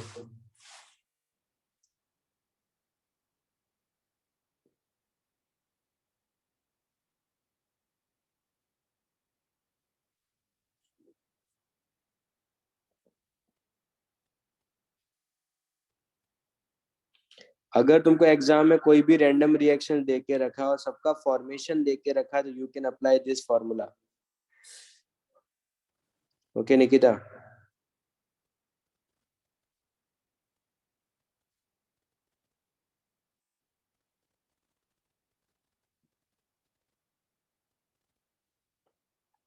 ऐसे 3 फॉर्मूले हैं।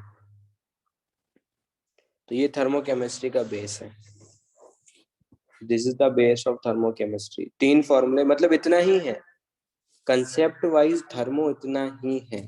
जिस बच्चे को यहाँ तक सब समझ में आ गया ना, कि किस रिएक्शन को ऐड करना है, किसको सब्ट्रैक्ट करना है, किसको मल्टीप्लाई करके ऐड करना है, किसको मल्टीप्लाई करके सब्ट्रैक्ट करना है, खत्म।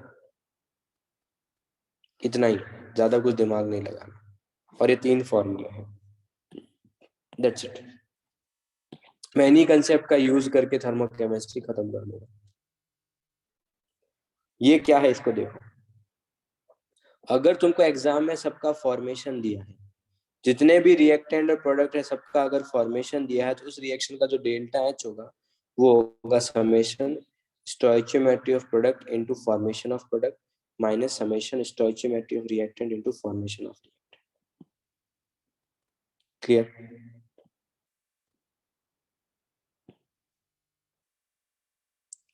अगर मुझे सबका कंबशन देके रखा है, तो summation stoichiometry of reactant into combustion of reactant minus summation of product stoichiometry of product into combustion of product. इसे रिएक्टेंट माइनस प्रोडक्ट क्यों है, इसका रीजन बताऊंगा, बट अभी अपन ने कंबशन डिफाइन नहीं किया।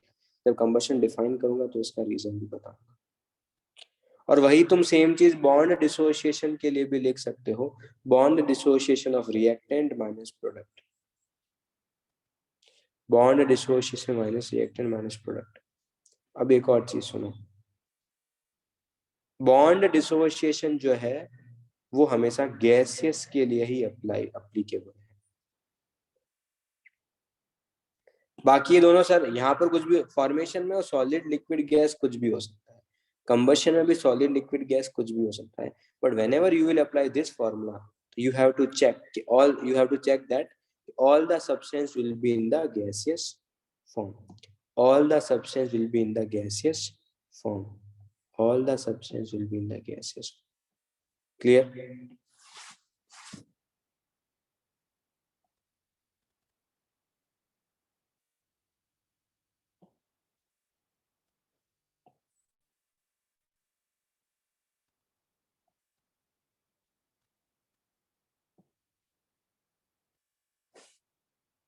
बस यही है।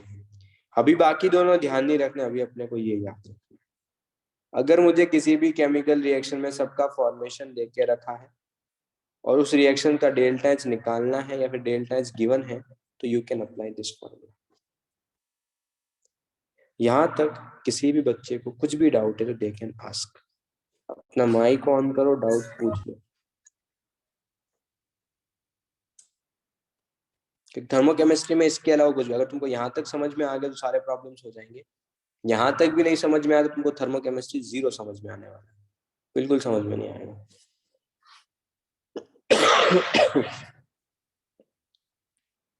क्या ये क्लियर है?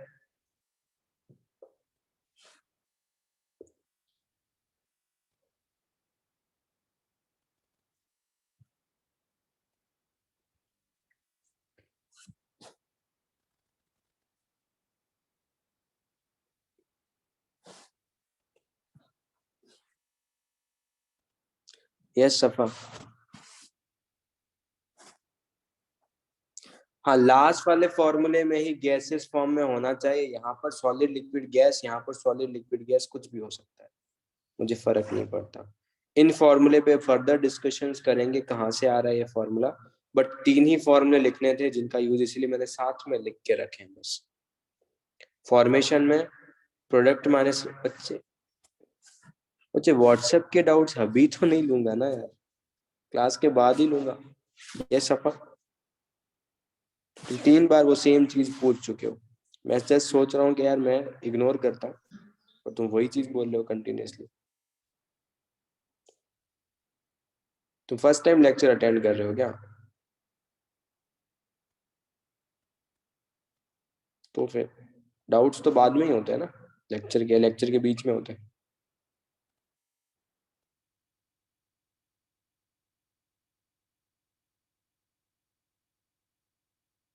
I thought in the start, अच्छा स्टार्टिंग में करते हैं अपन डाउट डिस्कशन। काम टेंशन में असते.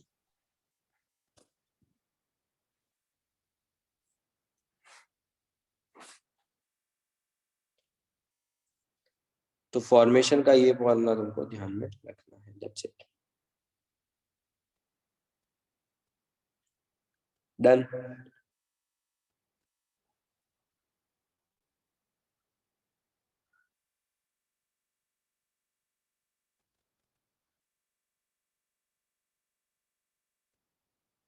इसको अभी छोड़ देना, सेकंड प्रॉब्लम को अभी स्किप कर, सेकंड को अभी स्किप करना मत करना।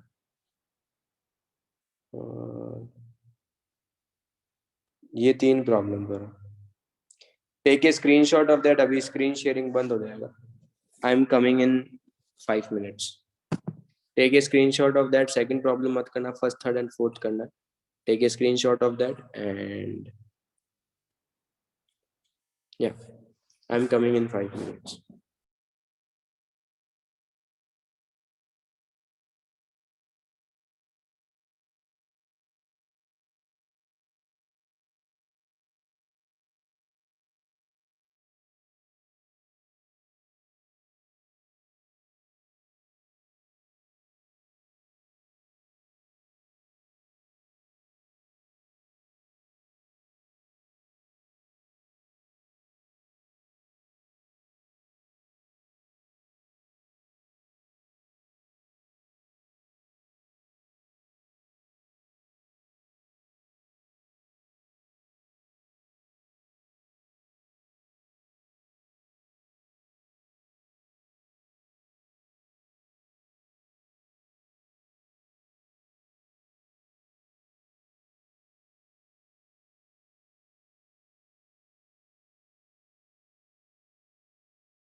What is the answer of first one?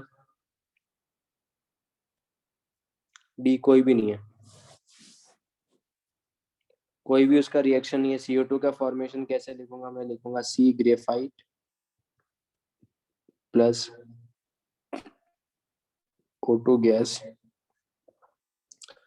It will give CO2 gas. ऐसा कोई भी रिएक्शन है ही नहीं।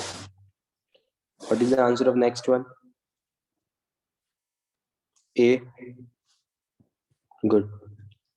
फॉर्मेशन चाहिए किसका? NH3 का। NH3 का फॉर्मेशन मतलब NH3 गैस तुमको चाहिए, इसका स्टोइचियोमेट्री शुड बी 1, और यहाँ पर चाहिए half N2 gas plus 3/2 H2 gas.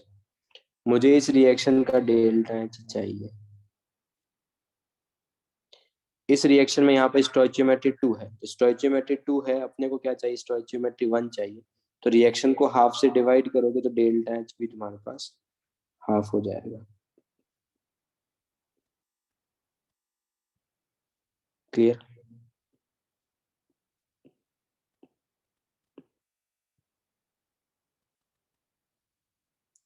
Done.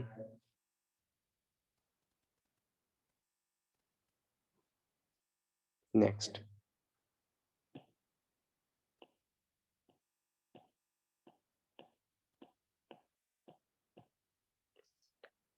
Diamond से ग्रेफाइट फॉर्म करना है अपने को। डायमंड से ग्रेफाइट मतलब तुमको रिएक्शन ये चाहिए, सी। सर ग्राफाइट से डायमंड फॉर्म हो रहा हाँ सर, ग्रेफाइट से डायमंड। ग्रेफाइट से डायमंड है, अच्छा। फ्रॉम ग्रेफाइट मतलब डायमंड अपने को फॉर्म करना है, फ्रॉम ग्रेफाइट मतलब C graphite, it will give C diamond.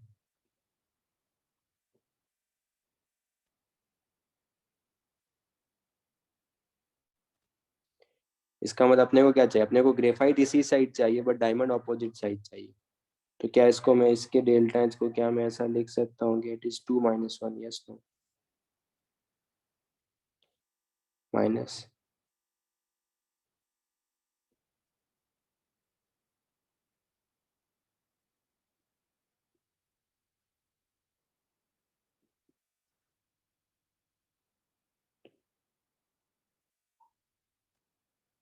Plus 1.5? Yes, बोलो।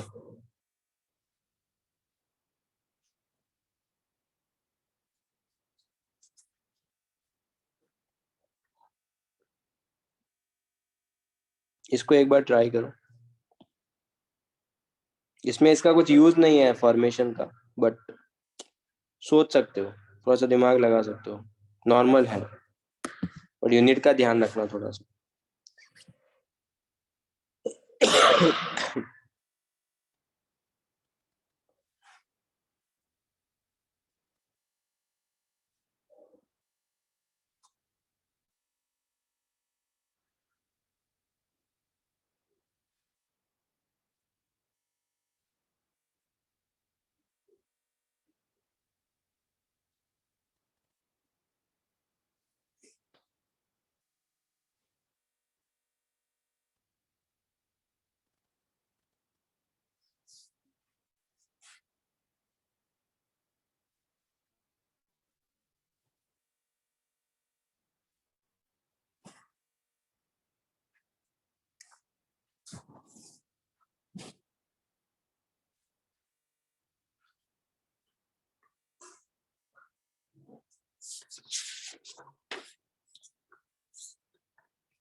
क्या इसका आंसर क्या है?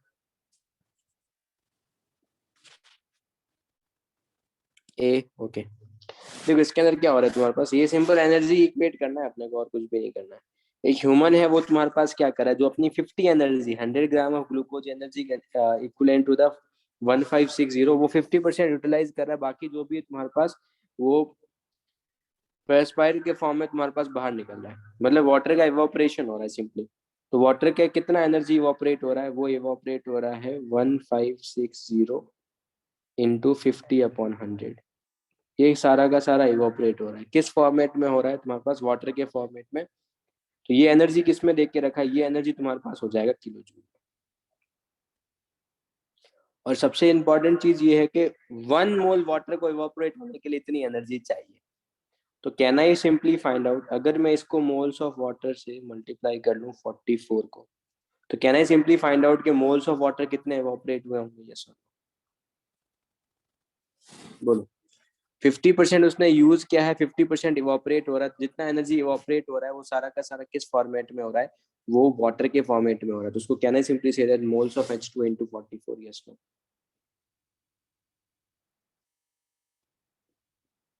तो can I simply find out the moles of H2O?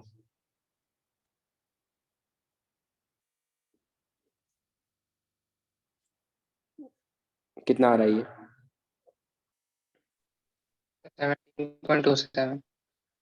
17.27 moles आ रहे हैं, बट अपने को मोल्स नहीं चाहिए, अपने को वेट ऑफ वाटर चाहिए। तो weight of water will be 17.27 into 18। तो 18 का स्क्वायर 324 होता है, 324 से थोड़ा सा कम।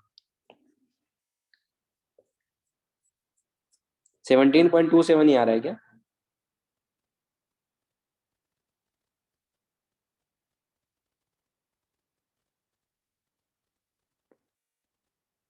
Okay, Sorry, 7.2.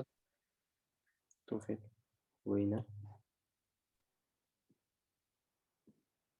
27 से आंसर बहुत कम आएगा, इसलिए 7, ठीक है। हाँ सर.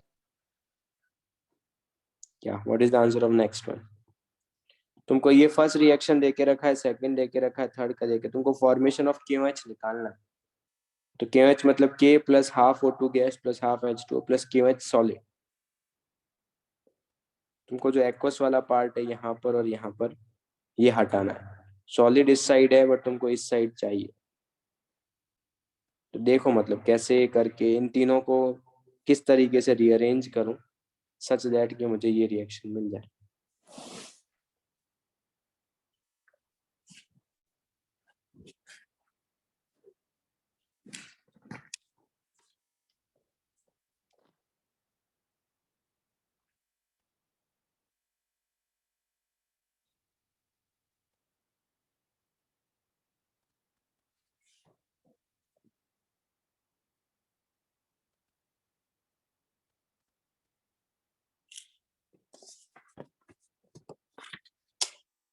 एक मिनट हाँ।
क्या आएगा आंसर?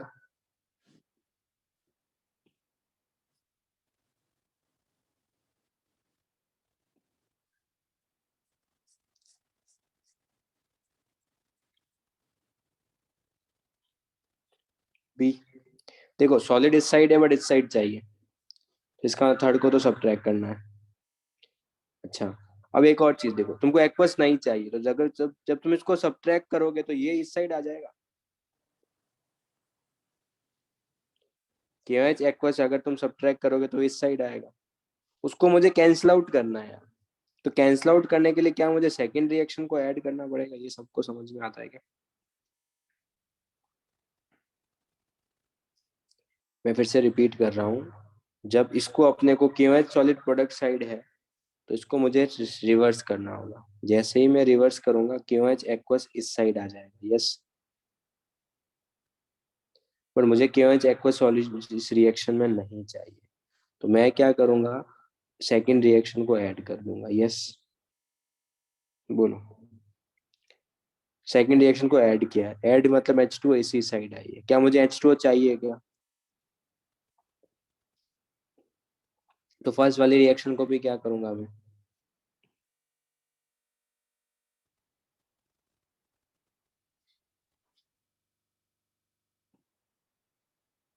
तो आंसर क्या आएगा?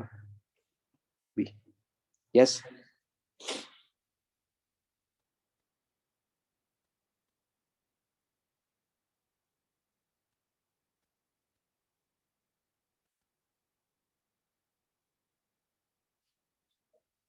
What is the answer of next one?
तुमको जस्ट ये देखना है कि फॉर्मेशन में कौन सा किस साइड आना चाहिए।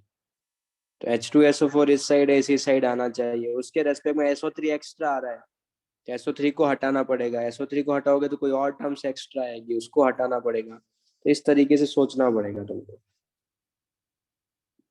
अपना मेन एम जो है वो रिएक्शन, इनकी चारों की हेल्प से फॉर्मेशन लिखना है H2SO4 का, मतलब अपने को ये रिएक्शन चाहिए H2 gas plus sulphur plus 2 times of O2, it will give H2S। एक और चीज सुनो सारे लोग, एक बिना जो भी वर्किंग है वो फिर खत्म करो और अभी चीज सुनो। देखो O2 को कभी भी मत देखना, क्योंकि O2 तीन रिएक्शन में आ रहा है, यहाँ पर भी आ रहा है, यहाँ पर भी आ रहा है, यहाँ पर भी आ रहा है। तो कभी भी ये मिस्टेक मत करना कि O2 को 2 बनाने का क्रिएट कर रहे हैं। हमेशा तुमको वो एलिमेंट या वो कंपाउंड पिक करना है जो मिनिमम अमाउंट में हो या फिर जो मिनिमम रिएक्शंस में आ रहा हो। इसीलिए मैं H2SO4 को पिक कर रहा हूँ, O2 को पिक नहीं करा। मैं H2 को पिक कर सकता हूँ क्या? हाँ, मैं H2 को भी पिक कर सकता हूँ, क्योंकि H2 एक ही रिएक्शन में आ रहा है। समझ में आया क्या बोल रहा हूँ मैं तुमको? मैं फिर से रिपीट कर रहा हूँ, तुमको अगर नेट रिएक्शन में से तुमको H2 इस साइड चाहिए तो तुमको ऐसा एलिमेंट या कंपाउंड पिक करना है जो सिर्फ किसी एक ही डायरेक्शन में आओ, या तो रिएक्टेंट में आए या फिर वो प्रोडक्ट में आए। या तो रिएक्टेंट में आना चाहिए या फिर वो प्रोडक्ट में आना चाहिए। ठीक है, तो ऐसे एलिमेंट्स या ऐसे कंपाउंड्स तुमको पिक करना है।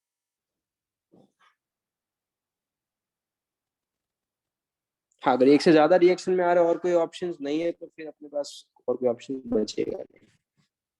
आंसर क्या आ रहा है बोलो? ए, यस, ए आ रहा है। कैसे? देखो सुनो, देखो यार, सबसे पहले एक चीज ये देखो, H2 इस साइड ऐसी साइड चाहिए, यस। H2 इस साइड है और इसी साइड चाहिए।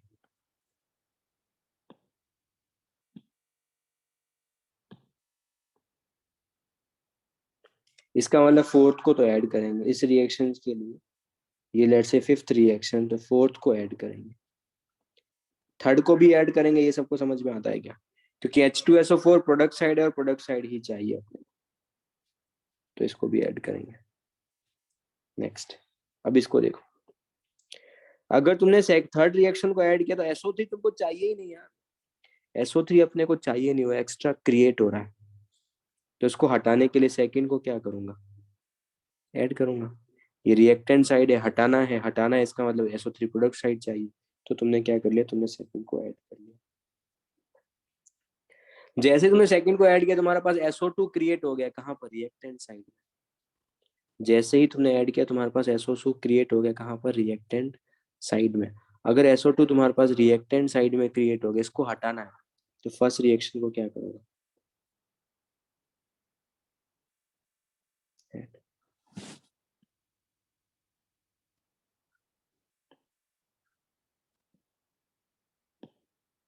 तो इन सबको ऐड करोगे, तो इन सबको ऐड करोगे तुम्हारे पास you will get 1 plus 2 plus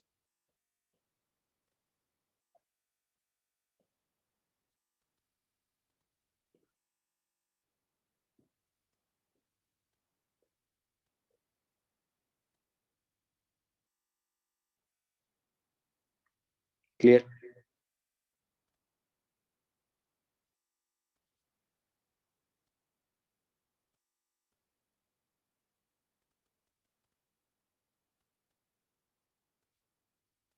then next,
okay, Varun, Mahak, Keegan, Prathamesh and Janvi, good.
Okay,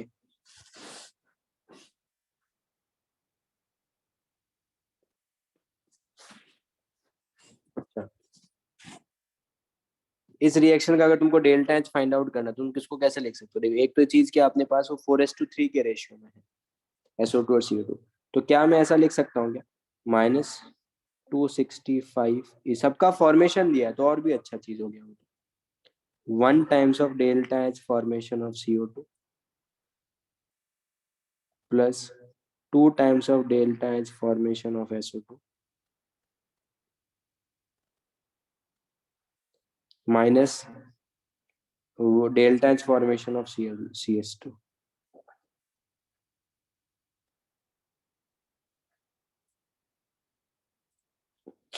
तो ये तुम्हारे पास -265 ही है. CO2 और ये, इसका मतलब ये 4x है और ये 3x है. नेगेटिव पॉजिटिव साइन अपने आप आ जाएगा, उससे तुमको फर्क नहीं पड़ना चाहिए. नेगेटिव पॉजिटिव जो भी होगा वो अपने आप आ जाएगा, बट एक 4x है तो दूसरा 3x है. तो CO2 कितना है, 4x है.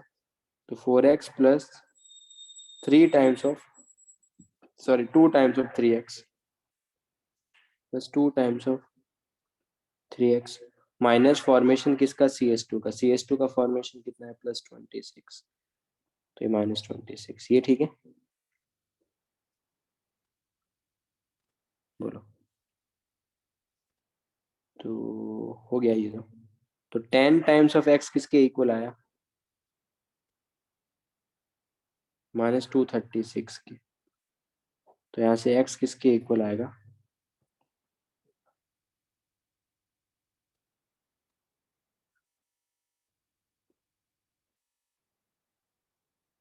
अपने को क्या चाहिए, अपने को चाहिए 0.9 होगा. 0.9 होगा, हाँ सॉरी. तो 23.6 नहीं, 23.9. अपने को चाहिए delta H formation of SO2. SO2 का फॉर्मेशन कितना है, वो है 3 टाइम्स ऑफ x. तो 3 टाइम्स ऑफ -23.9. सिंप्लीफाई करोगे यू विल गेट 71. यस.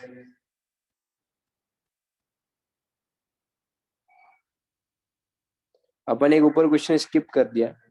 इसका आंसर क्या था,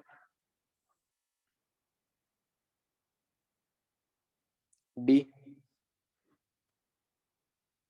ऊपर वाले का आंसर क्या था, heat of reaction at heated reaction at constant pressure का मतलब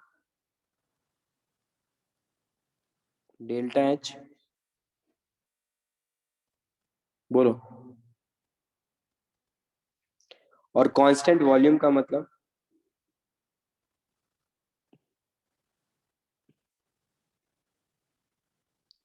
डेल्टा ई. तो यहां से तुम क्या लिख सकते हो,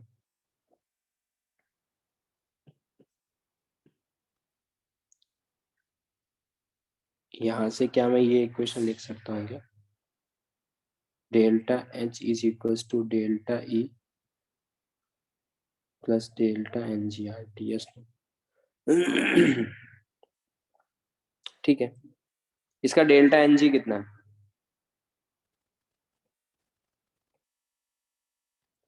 इस रिएक्शन का डेल्टा एन जी कितना है? 1।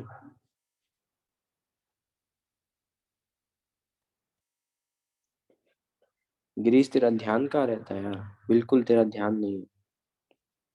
गैसियस देखते हैं, लिक्विड लिक्विड नहीं देखते हैं।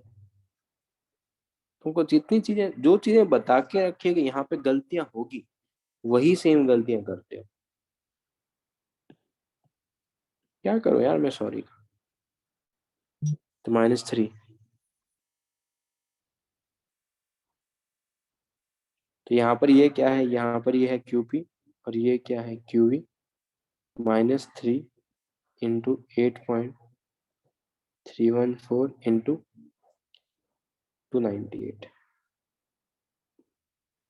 अपने को एग्जाम में ध्यान से पढ़ लेना, QP माइनस QV पूछा है या फिर क्या पूछा है, अदरवाइज मिस्टेक करोगे।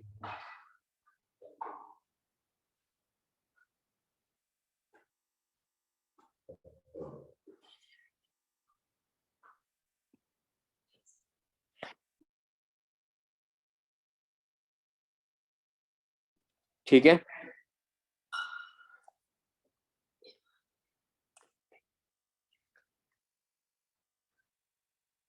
तो क्या आंसर आएगा इससे? ए आएगा, डी नहीं आएगा। यार साइन वाइन का ध्यान रखो यार, 100 बार वही सेम चीज समझा चुका हूँ।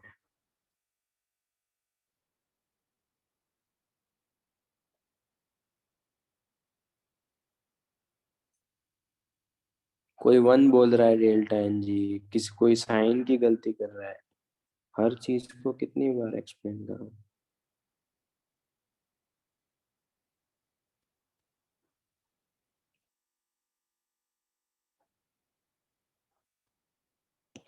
आज का लेक्चर यहीं पे खत्म करूंगा मैं, बाकी will do in the next class. ये 3 प्रॉब्लम होमवर्क में, और थर्मोडायनेमिक्स का पूरा बुकलेट कर लो, थर्मोकेमिस्ट्री को छोड़ के, और नरेंद्र अवस्थी का लेवल में।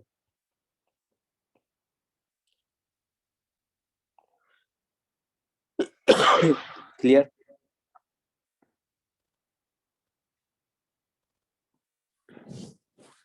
सर मुझे थोड़े क्वेश्चन में डाउट थे, पूछ लूं? बोलो। सर पहला क्वेश्चन आपने उस दिन डाउट लेक्चर में करवाया था ना, उसमें एक डाउट था ट्यूसडे को।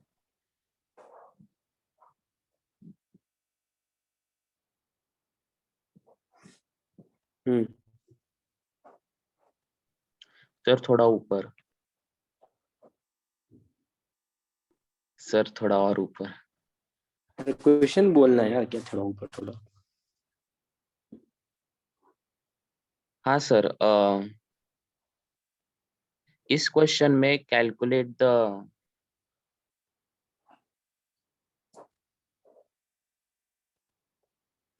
हाँ बोल। सर एक सेकंड मुझे,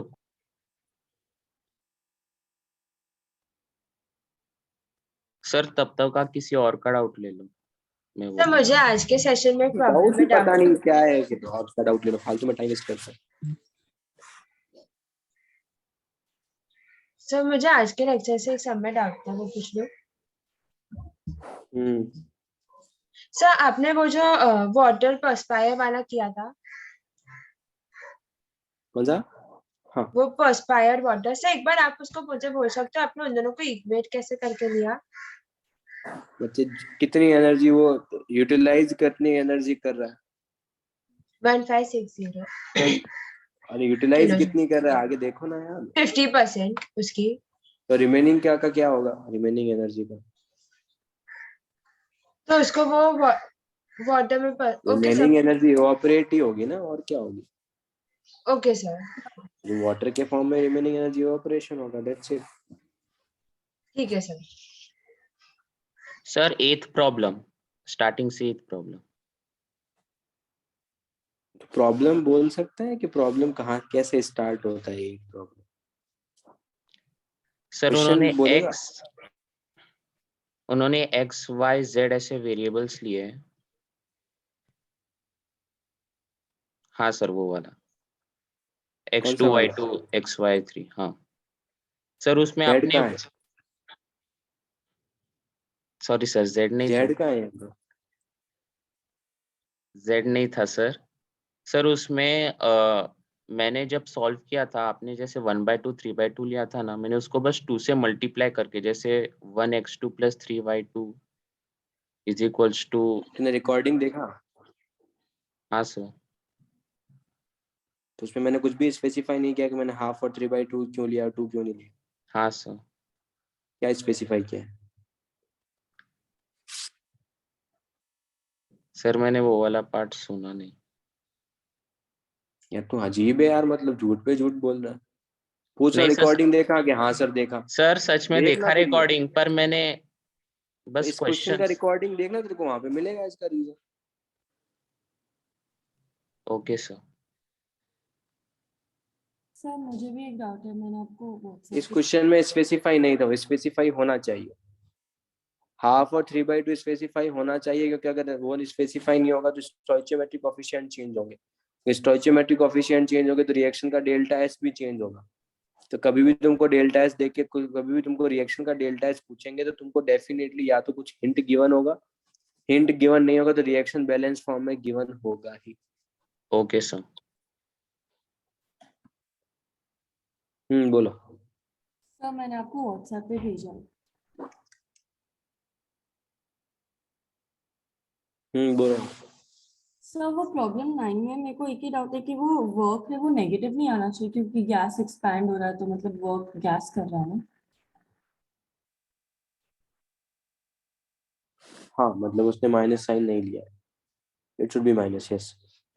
ओके सर, और सर क्वेश्चन 10 नहीं समझ में आया, तो इसका सोल्यूशन। 10 बच्चे वर्क तो इसको स्किप करो, क्योंकि अभी तक के इक्विलिब्रियम नहीं पढ़ा है ना मैंने। ये केमिकल इक्विलिब्रियम करने के बाद ही कर पाओ, क्योंकि के इक्विलिब्रियम नहीं पढ़ा है। ठीक है, अच्छा, यस सर, इसको स्किप करता हूँ। Yes sir, thank you sir. So can I ask? या It's from chemical bonding. I told you, right? So sir, I do not understand why PO3 3 minus does not exist.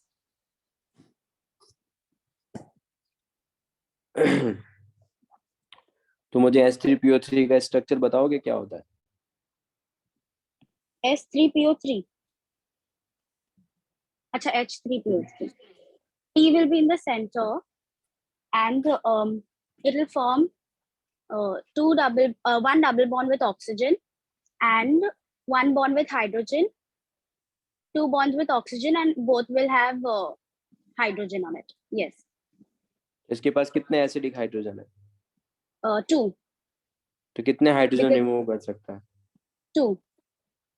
तो 2 ही hydrogen remove कर सकता है, इसका मतलब करो यहाँ से 2 hydrogen remove. So it will become H. Wait, yeah. क्या एक और हाइड्रोजन HPO3 रिमूव again. कर सकता हूँ क्या यहाँ से मैं? No. Oh, okay. Because oxygen के पास एक और एक हाइड्रोजन है, that's why PO3 3 minus cannot exist. या Okay, thank you, sir.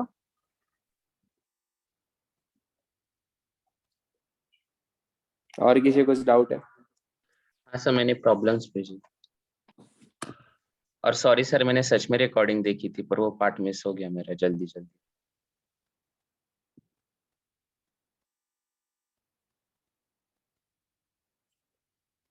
ये लास्ट टाइम बताया पर्सनल, ये मैं लॉ है, is the third law of thermodynamics, जो स्टेटमेंट के लिए पूछा है एंट्रोपी का।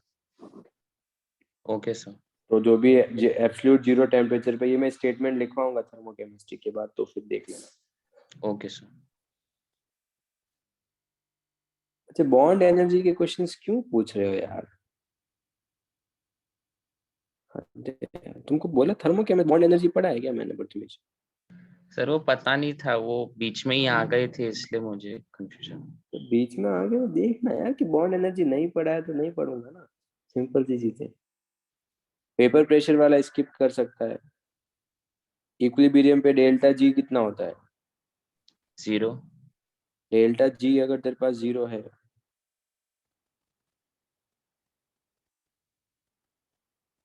तो इसने और when the reactions give rise standard state.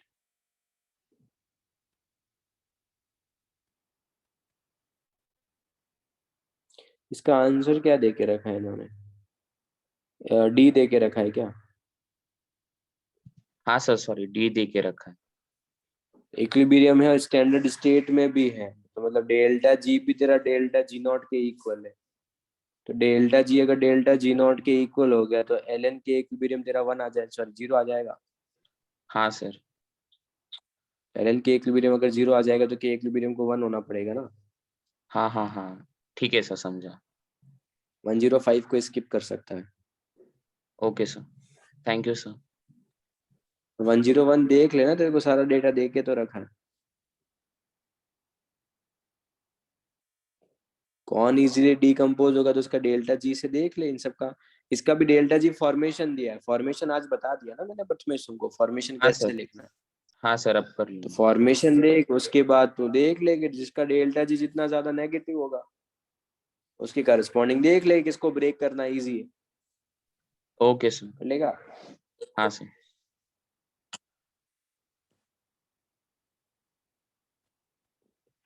Okay then, चलो बाय।